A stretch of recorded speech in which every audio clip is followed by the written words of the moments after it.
বৃন্দাবনের সোনার তালগাছ মন্দিরটি এত সুন্দর সেটা না দেখলে আপনারা বুঝতে পারবেন না। সম্পূর্ণ দক্ষিণ ভারতের নাগারা স্টাইলের মন্দিরগুলো যেরকম সুন্দর হয় সেরকমই সৌন্দর্য বৃন্দাবনের এই 60 ফুট সোনার তালগাছ মন্দির। প্রথম দ্বার দিয়ে আমি যখন প্রবেশ করছিলাম তখন 25 থেকে 30 ফুট বিশাল পাঁচিল ছিল। কেন ছিল সেটা আমি পরে বলছি, কিন্তু দ্বিতীয় দ্বারটাও দেখুন। দ্বিতীয় দ্বারে মন্দিরে যখন প্রবেশ করবেন তখনও 25 থেকে 30 ফুট বিশাল পাঁচিল দিয়ে ঘেরা এই মন্দির। আর আমার চোখের সামনে সেই সুবিখ্যাত বজরংবলীর সোনার তালগাছ দাঁড়িয়ে আছে।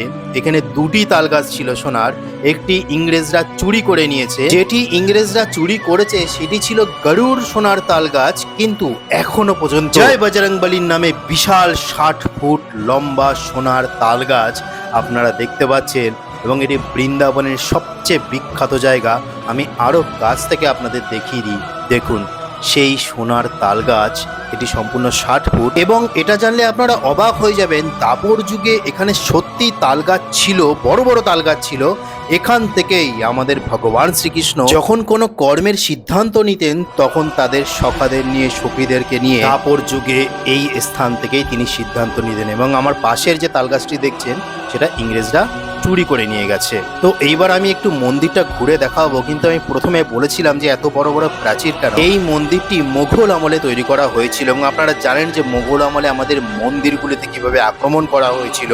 ঠিক সেই কারণে, যাতে এই মন্দির কেউ ধ্বংস করে দিতে না পারে, সেই কারণে সেই কৃষ্ণ ভক্ত রাধারানীর ভক্ত রাজা এই মন্দিরটি নির্মাণ করেছে। তিনি যখন জানতে পেরেছিলেন যে ভগবান শ্রীকৃষ্ণের কর্মভূমি এটাই ছিল, তো তখন তিনি এই মন্দিরটা এই স্থানে নির্মাণ করেছিলেন। এইবার আমি মন্দিরের ভিতরে প্রবেশ করব, কিন্তু তার আগে দেখলেন যে কত সুন্দর সুন্দর প্রাচীরে আমাদের সনাতন ধর্মের ঐতিহ্য বিরাজমান রয়েছে।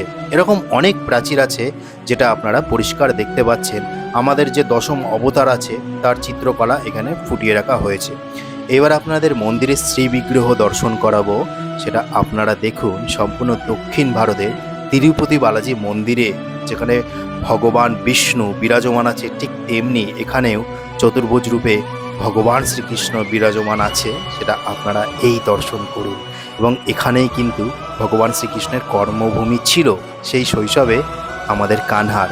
তো এবার আপনাদেরকে একটি পবিত্র কুণ্ড আছে যেখানে ভগবান শ্রীকৃষ্ণ স্নান করতেন, সেটাও আপনাদেরকে দেখাবো। এই সেই পবিত্র কুণ্ড যেখানে ভগবান শ্রীকৃষ্ণ এবং তাদের সখারা স্নান করতেন। তো আশা করি ভালো লেগেছে ভিডিওটা। আপনারা বৃন্দাবনে আসলে এই স্থানে অবশ্যই আসবেন। বৃন্দাবন থেকে মাত্র 1-2 কিলোমিটার। হরে কৃষ্ণ, রাধে রাধে।